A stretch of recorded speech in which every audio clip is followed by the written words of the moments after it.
If you're here for the most insane legal battle in entertainment history, smash that like button because South Park just got hit with a $100 million lawsuit from Kristi Noem. And their response is so savage it might actually end her political career forever. We're living in the golden age of politicians who think they can intimidate comedy shows into silence, but they clearly haven't been paying attention to South Park's track record. These are the same creators who took on Scientology, world leaders, and entire religions without blinking.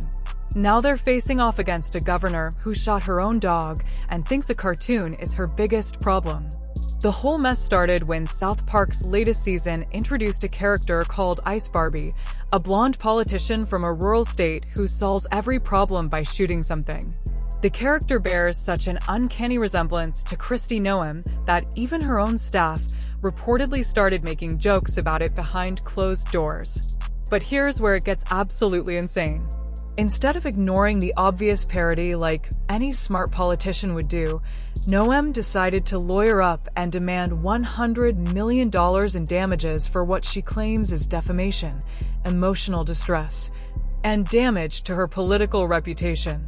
She apparently believes that a cartoon show known for mocking everyone and everything has somehow crossed a special line with her. The lawsuit itself reads like a comedy sketch, with Noem's legal team arguing that the Ice Barbie character has caused irreparable harm to her image and political prospects.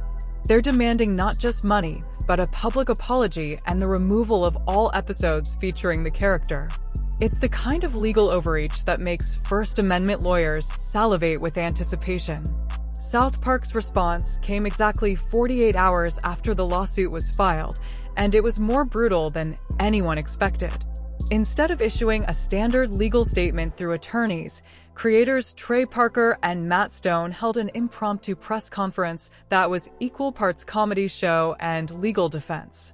Parker opened by thanking Noem for providing them with enough material for an entire season, joking that her lawsuit was the best publicity they'd received in years. But then Stone delivered the knockout punch that had legal experts laughing and political analysts shaking their heads in amazement. Governor Noem is upset that we made a cartoon character who shoots dogs, Stone said with perfect comedic timing. But she's the one who actually shot a dog. We're just the ones who animated it.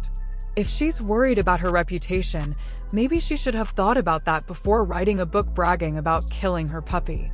The press conference became a masterclass in how to handle frivolous lawsuits while generating maximum publicity. Every question from reporters became an opportunity for Parker and Stone to highlight the absurdity of Noem's legal claims while defending their right to satirize public figures. When asked about the $100 million figure, Parker couldn't contain his laughter. She thinks a cartoon dog is worth $100 million? That's more than we paid for our entire studio. Maybe we should start a GoFundMe to buy Kristi Noem a sense of humor, because she clearly can't afford one herself. But the real genius of their response wasn't just the jokes. It was how they systematically dismantled every aspect of Noem's legal argument while making her look increasingly ridiculous with each passing minute. They pointed out that political satire has been protected speech since the founding of the Republic, that public figures have a much higher bar for defamation claims, and that Noem herself had made the dog shooting incident public by writing about it in her memoir. Stone delivered what might have been the most devastating line of the entire press conference when he addressed Noem's claim that the cartoon had damaged her political prospects. The only thing damaging Kristi Noem's political career is Kristi Noem. We just gave her a cartoon avatar to match her real-life actions. The media response was immediate and overwhelmingly supportive of South Park's position. Legal experts lined up to explain why Noem's lawsuit had virtually no chance of success, while political commentators questioned whether filing the suit was a massive strategic error that would only draw more attention to the very behavior she was trying to distance herself from. Late-night talk show hosts had a field day with the story, with many pointing out the irony of a politician who regularly attacks cancel culture, trying to use the legal system to silence comedians who made fun of her. The hashtag #CancelKristi started trending within hours, turning her attempt to protect her reputation into a viral symbol of political hypocrisy. But South Park wasn't content to just win the press conference battle. They announced that their next episode would be entirely dedicated to the lawsuit, featuring Ice Barbie hiring a team of incompetent lawyers to sue a cartoon show for making fun of her. The episode preview showed the character screaming at animated versions of judges about how cartoons aren't allowed to hurt her feelings. The preview alone generated millions of views within the first 24 hours, proving that Noem's lawsuit had accomplished the exact opposite of what she intended. Instead of making the controversy disappear, she had turned herself into the centerpiece of South Park's biggest publicity windfall in years. Behind the scenes, legal experts were having their own field day analyzing the case.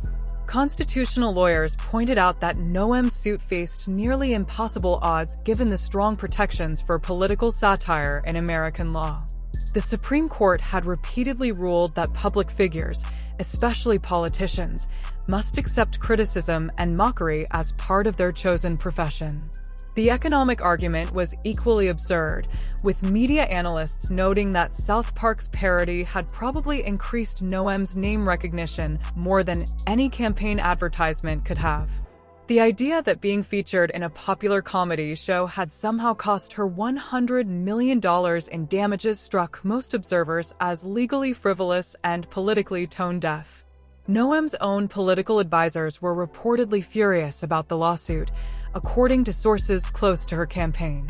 Multiple staffers allegedly argued against filing the suit, warning that it would only generate more negative publicity and make her look like she couldn't handle basic political criticism. But Noem apparently overruled their objections, convinced that she could intimidate South Park into backing down. That miscalculation became even more obvious when other politicians started distancing themselves from her legal strategy. Republican colleagues who normally supported her position suddenly became unavailable for comment, while Democratic opponents began using the lawsuit as evidence of her poor judgment and thin skin. The comedy community rallied around South Park with unprecedented solidarity, recognizing that Noem's lawsuit represented a broader threat to satirical expression. Other animated shows announced plans to feature Ice Barbie-style characters, while stand-up comedians incorporated Noem material into their sets as a form of creative solidarity. Saturday Night Live dedicated their cold open to the controversy, featuring a sketch where a politician sues every comedy show in America for making fun of her, only to discover that the lawsuits have made her the most mocked figure in entertainment history.